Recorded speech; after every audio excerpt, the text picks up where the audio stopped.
नमस्कार फ्रेंड्स, आपका स्वागत है हमारे YouTube channel Satya fitness tips पे।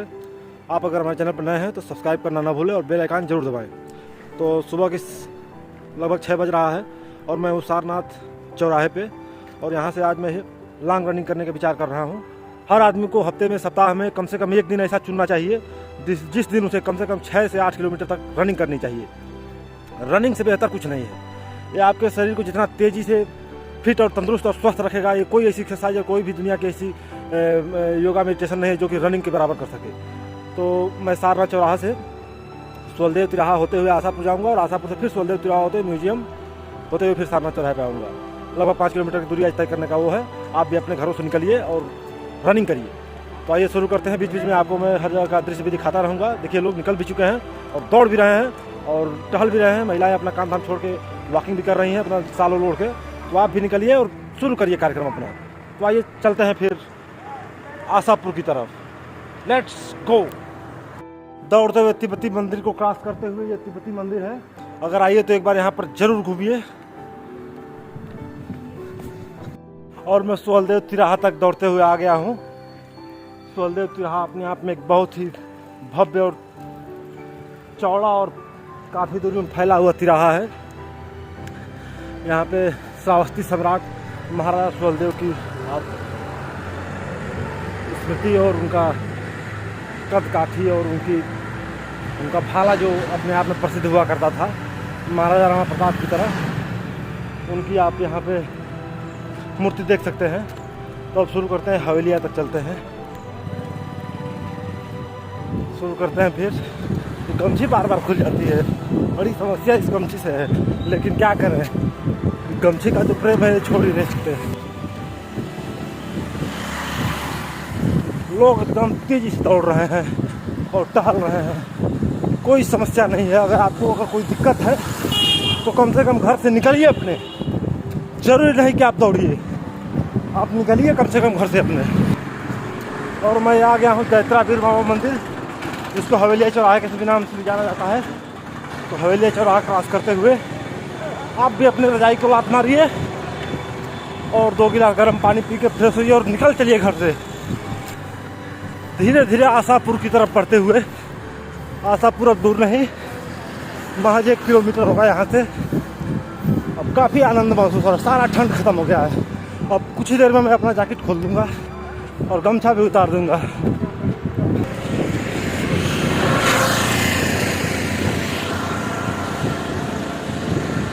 एकदम एंजॉय करते हुए दौड़िए। कोई ये नहीं कि आपको बर्डन है या कोई दबाव है। जितना आप रनिंग में एंजॉय कर सकते हैं उतने किसी एक्सरसाइज में आप एंजॉय नहीं ले सकते हैं। जैसे मर्जी आप वैसे दौड़िए, धीरे दौड़िए, तेज दौड़िए, डकिंग वॉक चलिए, चाहे जो भी चाल चलना है चलिए, लेकिन घर से निकलिए। और मैं अब आशापुर से लगभग 400 मीटर पहले रुद्रा टावर पर पहुंच चुका हूं और रुद्रा टावर से धीरे धीरे आगे बढ़ रहा हूं। आप भी निकलिए अपने घरों से, या तो साइकिल चलाइए। देखिए, महाराज लेकर सब्जी लाद के साइकिल से जा रहे हैं। कब सब्जी तोड़े होंगे, कब उसे साफ किए होंगे और कब बांधे होंगे और कितनी दूर से चल दिए होंगे और मंडी में जाएंगे और कितनी देर तक बेचेंगे, कल्पना नहीं की जा सकती है। तो अगर आपको मौका मिला है देर तक सोने का तो आप सोइए मत, सो कर खोइए मत। सुबह उठिए और जो कश्मीरी कंबल मिली है उसको लात मारिए और घर से निकलिए। अब मात्र 100 मीटर दूर आशापुर चौराहे से, आशापुर चौराहा आपको सामने दिख रहा है। तो पहुंचते हैं आशापुर चौराहे पे। काफ़ी देर से आशापुर का नाम ले रहा हूँ मैं। शहर और देहात की स्टार्टिंग आशापुर से होती है। जो पहले की मानसिकता थी अब तो बहुत आगे तक फैल गया है।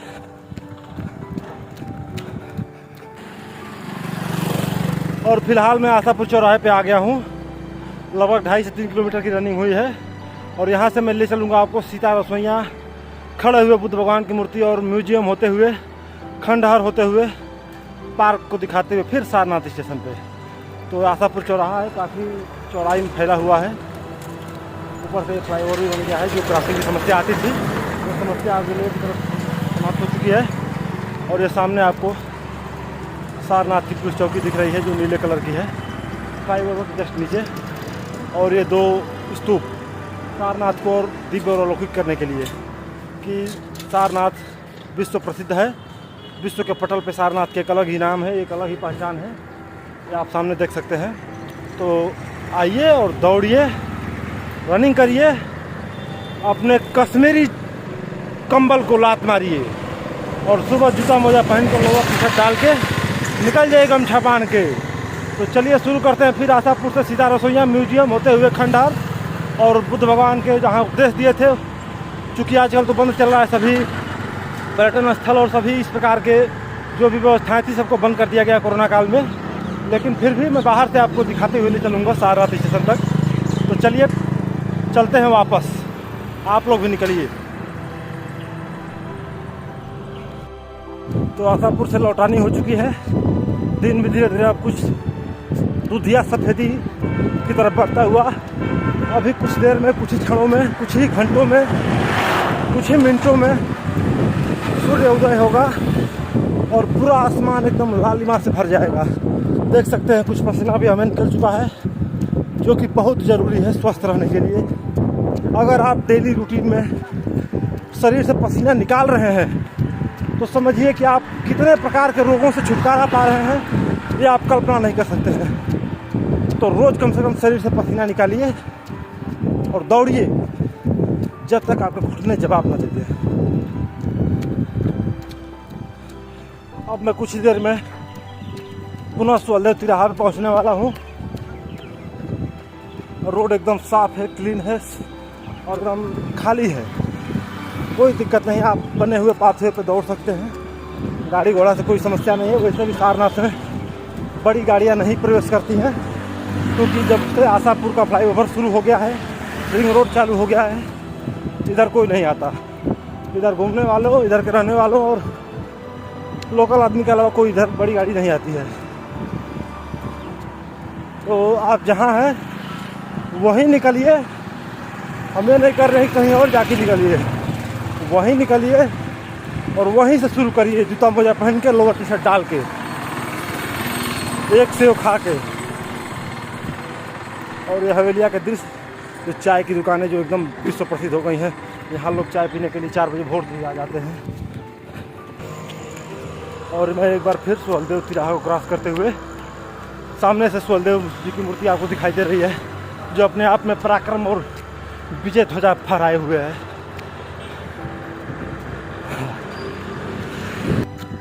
और इससे आगे बढ़ते हैं तो ये आपको दिखाई दे रही हैं बड़ी बड़ी नगर निगम की डंपिंग गाड़ियाँ, जो पूरे शहर से कूड़ा उठाकर सारनाथ में जो कूड़ा डंपिंग केंद्र खुला है वहाँ पर डंप करती हैं। फिर यहाँ से बड़ी बड़ी गाड़ियों द्वारा इन कूड़ों को अपने नियत स्थान पर पहुँचाया जाता है, जिससे सफाई और स्वच्छता में काफ़ी सुलभता मिल रही है।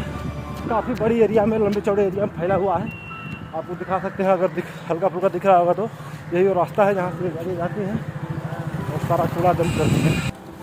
और ये मैं दौड़ता हुआ सीता रसोइयाँ तक आ गया हूँ, जो आपको सामने ऊंचाई पे टीले पे सीता रसोइयाँ दिख रहा है। मान्यता है, मेरे भी दिमाग से उतर रहा है, सीता जी ने यहाँ पे आके भोजन बनाया था, ऐसी मान्यता है और ये सही भी है। काफ़ी सुंदर, अलौकिक और दिव्य है इसका दृश्य। एक बार आइए और यहाँ का अवलोकन जरूर करिए। लेकिन सबसे जो महत्वपूर्ण है, जो मैं स्टार्टिंग से कह रहा हूँ कि घर से निकलिए। अगर आप महिला हैं, आपके ऊपर पाबंदियाँ हैं भाई, जिम्मेदारियाँ भी हैं पाबंदियों के साथ, तो आप कुछ और करिए। डेली रूटीन का एक्सरसाइज करिए, योगासन करिए, प्राणायाम करिए, लेकिन करिए।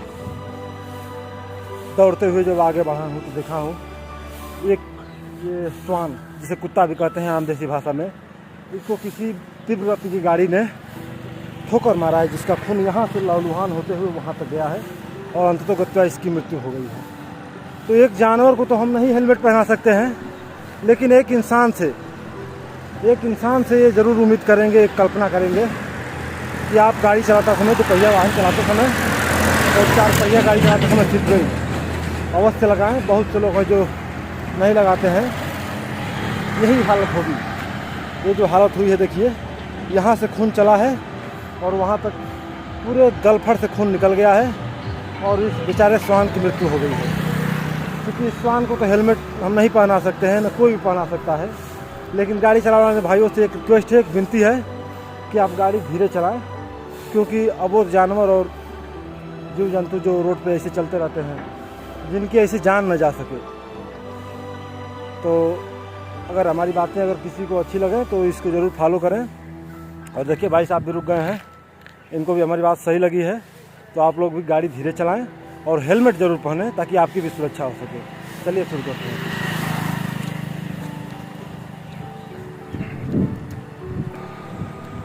काफ़ी दिव्य और अलौकिक अनुभूति महसूस होती है जब आप सुबह ब्रश मंजन और फ्रेश होकर लोअर टी शर्ट पहन के, जूता पहन के जब रोड पे निकलते हैं और आपके शरीर से ऐसे पसीना नूंगी अमृत, अगर आपके शरीर से पसीना निकल गया तो आज के समय का वो अमृत है, उसका निकलना ज़रूरी है। ज़रूरी नहीं कि आपके अंदर अमृत रूपी कोई पेय पदार्थ जाए। आपके शरीर से अगर पसीना ही निकल गया एक्सरसाइज के दौरान तो समझिए कि वो एक समुद्र मंथन में जो अमृत निकला था उसके समान है। तो पसीना निकालिए शरीर से और दौड़ते रहिए। कम से कम सप्ताह में एक दिन 8 से 10 किलोमीटर तक दौड़ने का प्रयास करिए। जॉगिंग करिए, दौड़ते रहिए, उसमें धीरे धीरे चलते रहिए। ज़रूरी नहीं कि आप एकदम रेसर की तरह दौड़ते रहिए। और मैं आ गया हूँ खड़े हुए बुद्ध भगवान के पास। मूर्ति तो यहाँ से नहीं दिख रही है क्योंकि इसका गेट जो है बहुत बड़ा है, लेकिन इसके पीछे बहुत ही लंबी मूर्ति है। उसकी ऊंचाई मुझे पता नहीं है, याद दिमाग से कर रहा है। चलिए शुरू करते हैं फिर। और मैं फाइनली आ गया हूँ सारनाथ म्यूजियम पे, जो आपको दिख रहा होगा धीरे धीरे। और ये बच्चे हैं जो स्केटिंग कर रहे हैं, देखिए काफ़ी सुंदर लग रहा है। हमारे बच्चे जो घरों में सोए होंगे अभी, लेकिन ये भी एक किसी के बच्चे हैं जो कि देखिए स्केटिंग कर रहे हैं और काफ़ी अच्छा लग रहा है। उनकी मेहनत इन्हें रंग लाए और ये काफ़ी तरक्की को पाएँ, उनके साथ हमारी शुभकामनाएँ हैं। और ये हमारा पुलिस बूथ सारनाथ, पीछे बीरबल जी की रबड़ी और लस्सी की दुकान। तो यही कहना है कि आलस को त्यागिए और सुबह निकलिए। अगर आपको मौका मिल रहा है सुबह निकलने का, सामने म्यूजियम काफ़ी सुंदर और फैला हुआ और एक पुरातात्विक रूप से सजाया हुआ, पत्थरों से सिलाया हुआ। ये देखिए, देखिए भाई हमारे बच्चे जो स्केटिंग कर रहे हैं, काफ़ी सुंदर लग रहा है और काफ़ी इनकी मेहनत को रंग लाए। ये देखिए, एक ये भी लड़की है, कितनी तेज़ी से और कितनी सुंदरता से स्केटिंग करते हुए देख के मन करता है कि हम भी करें स्केटिंग। लेकिन शरीर की अवस्था ऐसी नहीं है कि अब से स्केटिंग हो सके। लेकिन बच्चे जो चाहें, छोटे बच्चे कर सकते हैं। इससे शरीर में इतनी तगड़ी स्टेमिना और स्टेबिलिटी आएगी, कोई इसका जवाब नहीं है। बगल में दिख रहा है आपको सारनाथ खंडहर, जिसमें से भारत की तमाम ऐसी चीज़ें जो सिक्के, मूर्तियाँ, बुद्ध भगवान की बताए हुए ज्ञान की चीज़ें खुदाई में मिली थी। बहुत ही अंदर खूबसूरत और नज़ारा अलौकिक है। तो उससे भी अलौकिक है आपकी मेहनत। देखिए पसीने से ऊपर का तो नहीं भीगा, लेकिन पेट के पास जरूर भीग गया है। इससे साफ जाहिर होता है कि पेट की चर्बी कम होगी। बस आप प्रयास करते रहिए, दौड़ते रहिए। लोग भले कहें कि आप सूख गए हैं, कमज़ोर लग रहे हैं, बदसूरत लग रहे हैं, उनसे कहिएगा कि हम खूबसूरत लग रहे हैं। हमें नहीं ज़रूरत है बहुत मोटे गाल की, बहुत बड़े पेट की और बहुत मोटी शरीर की। हमें ज़रूरत है एकदम पतले और छरारे शरीर की, स्वस्थ शरीर की। कुछ ही देर में मैं पुनः सारनाथ चौराहे पे पहुंच जाऊंगा। इतनी देर तक हमारी वीडियो को देखने के लिए आपको तहे दिल से धन्यवाद, नमस्कार, जय हिंद। तो चलिए सारनाथ चौराहे पे चलते हैं। और ये हम आ गए हैं भगवान गौतम बुद्ध के उपदेश स्थली सारनाथ के पार्क के पास, जो इस समय कोरोना काल में तो बंद है। इसी में अंदर जाके दाहिने साइड में एक बट वृक्ष पीपल के पेड़ के नीचे भगवान बुद्ध ने अपना प्रथम उपदेश दिया था। पूरे दुनिया में उन्होंने इसी स्थान को चुना था, चाहे कारण जो भी रहा हो, लेकिन आज भी यहाँ पे शांति और समृद्धि, खुशहाली और शांति का तो कोई जोड़ नहीं है। तो बुद्ध जी को चरणों में प्रणाम करते हैं और अब आगे बढ़ते हैं अपने जहाँ से शुरुआत किए थे, स्टार्टिंग पॉइंट से।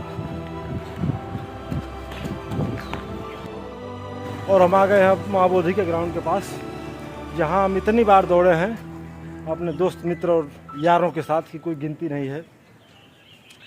हमारे हृदय प्रिय भोला भाई, भीम भाई, बिट्टू भाई, राजकुमार यादव भैया जो एकदम रेसर हुआ करते थे, आज भी हैं, लेकिन स्थिति परिस्थिति ने उन्हें सफलता नहीं दी। हमारे रामवृक्ष यादव जी जो छत्तीसगढ़ पुलिस में हैं, बिट्टू भाई हमारे आर्मी में हैं, भोला भाई भी आर्मी में हैं जो देश की सेवा कर रहे हैं, और भी हमारे तमाम मित्र साथी यार जो हम लोग इस ग्राउंड में रात के अंधेरे से शुरू करते थे। हम लोग की दौड़ जो होती थी वो सूर्यास्त के बाद होती थी। सभी खिलाड़ी इस ग्राउंड से चले जाएं खेल के, तो उसके बाद हम लोग रनिंग करते थे। चलिए आगे बढ़ते हैं। फिर याद आती है, अरे देखिए हमारे मित्र भी मिल गए। हमको पहचान नहीं पा रहे हैं, क्या बताइए। दुबे जी है, दुबे जी है, से बात कर रहे हैं, तो दिख ही नहीं रहा है। अरे यार दिखे कहाँ से, जब कोई रहता तो दिखे। अच्छा चिवकल कहाँ रहा तो दुबे जी? हम भी कुछ ये हाफ पैंट का अंडरवियर में आके दौड़ते थे इसी ग्राउंड में। वीडियो बनाते हैं। और मैं आ गया हूँ सारनाथ स्टेशन पे, जहाँ मैं रोज़ आने का प्रयास करता हूँ। यहाँ आने से जीवन की सारी निराशा, सारी दुख तकलीफ और सारी चिंता ख़त्म हो जाती है। ऐसा लगता है कि मतलब कोई है जो आपका इंतज़ार कर रहा है यहाँ। अगर जिस दिन ना आए इस स्टेशन पे तो मन काफ़ी चिंतित और उदास जैसे महसूस होता है। अगर 5 मिनट के लिए भी आके यहाँ से चले जाएं तो काफ़ी हल्कापन महसूस होता है और अच्छी फीलिंग आती है। ऐसा हर आदमी के जीवन में कोई ना कोई एक ऐसा स्थान होगा जहाँ वो अपने जीवन का एक अमूल्य और बहुमूल्य समय गुजारता है। वहाँ जब तक वो न जाए उसको लगेगा कुछ ना कुछ छूटा है, कुछ भूल रहा है। तो और मैं फाइनली अपने स्थान पे आ चुका हूँ। यहाँ एकदम आपको खाली मिलेगा सब कुछ। एक लगेगा कि आपको गद्दा और सोफा पे भी वो फीलिंग नहीं आएगी जो यहाँ इस पेड़ के नीचे इस संगमरमर के पत्थरों पे आएगी। तो इस गमछे का उपयोग करते हुए हल्का फुल्का झाड़ देते हैं और फिर बैठते हैं। पसीना कुछ हद तक निकला है, फिर भी वैसा नहीं निकला क्योंकि मुझे वीडियो भी बनानी थी और उसी में बोलना भी था, दौड़ना भी था। कभी रुका हूँ, कभी दौड़ा हूँ, कभी चलना भी पड़ा है, कभी दिखाना भी पड़ा है कुछ, जिससे कि वीडियो हमारी गड़बड़ाई भी होगी और हिली डुली भी होगी। लेकिन फिर भी मैं आपसे आशा ही नहीं पूरा विश्वास के साथ कह सकता हूँ कि आप हमारी वीडियो को आखिरी तक ज़रूर देखेंगे। और देखेंगे या नहीं देखेंगे, लेकिन अगर हमारी बातों से आपको थोड़ा भी 1% का फ़र्क पड़ा हो तो सुबह उठिए और जूता मोजा लोअर टी शर्ट पहनिए, एक सेव खाइए फ्रेश होने के बाद और घर से निकल जाइए। चाहे आप खेतों होते हुए डाँडों जाइए, या फिर अगर रोड है तो रोड पे जाइए, ग्राउंड है तो ग्राउंड पे जाइए, कोई बगीचा है तो बगीचे में ही जाइए, लेकिन घर से निकलिए ज़रूर। तो और आखिरी में मैं ये कहना चाहता हूँ कि आप सफल होंगे नहीं होंगे इसकी कोई भविष्यवाणी तो नहीं हो सकती है, लेकिन आप सफलता पाने तक मेहनत करते रहेंगे, इसकी आपको जिम्मेदारी और गारंटी के साथ शपथ लेनी चाहिए कि मैं ऐसा, क्योंकि ऐसा कहा जाता है, ऐसा सुने भी हैं और ऐसा प्रमाणों में मिला भी है कि भगवान श्री कृष्ण ने अर्जुन से कहा था, कर्मण्येवाधिकारस्ते मा फलेषु कदाचन मा फले हि देहि संगोप्य कर्मणि। हे अर्जुन, तुम्हें कर्म करने का अधिकार है, फल की इच्छा पाने का नहीं। इसलिए तुम कर्म करो, फल की इच्छा छोड़ दो। जब तुम एक सही कर्म करोगे तो फल जरूर मिलेगा। इन्हीं बातों के साथ बने रहिए हमारी वीडियो से और हमारे चैनल को लाइक, कमेंट, शेयर और सब्सक्राइब करना ना भूलिए। जय हिंद। देखिए हाथ कटवाया है, इसलिए उंगलियां चिपक नहीं रही हैं, क्योंकि बहुत देर से बाहर था, तो गलती सही को माफ़ करिएगा। जय हिंद, जय भारत।